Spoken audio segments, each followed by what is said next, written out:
Bonjour et bienvenue dans Solipulse, le rendez-vous qui aide les associations à lever des fonds. Je m'appelle Émilie Jodzi et je suis ravie de vous retrouver.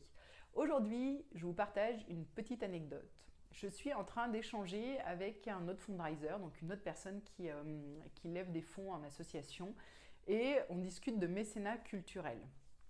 Au cours de la conversation, nos échanges font naître un doute en moi sur une question fiscale liée au mécénat culturel. Et cette vidéo n'a qu'un seul but, c'est de vous inviter plus que jamais à faire appel à des experts quand vous avez le moindre doute, notamment pour tout ce qui a trait à la dimension juridique et fiscale.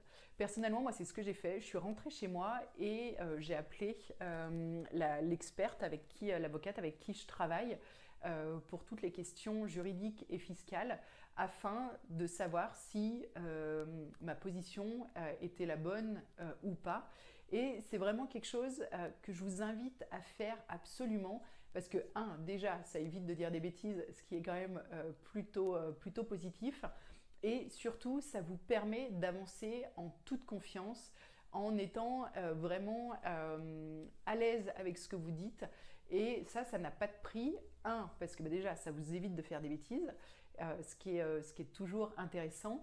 Et ça permet aussi de transmettre votre confiance à vos interlocuteurs, que ce soit des donateurs ou des partenaires.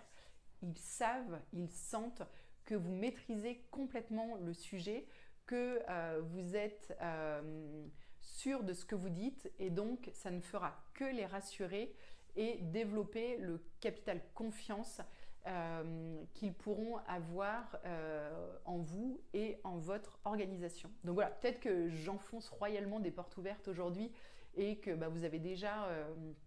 vous sollicitez déjà les experts dont vous avez besoin sur des questions très pointues et très spécifiques. Et dans ce cas-là, ne tenez pas compte du contenu d'aujourd'hui. Mais voilà, si ce n'est pas le cas, vraiment, n'hésitez pas, sollicitez des experts. Certes, ça a un coût, mais c'est vraiment un investissement. Donc foncez, ce ne sera que bénéfique pour vous sur le long terme. Voilà, j'espère que ce contenu vous aura plu, j'espère surtout qu'il vous sera utile. N'hésitez pas à le partager. Si vous avez des questions, des remarques, je vous donne rendez-vous en commentaire.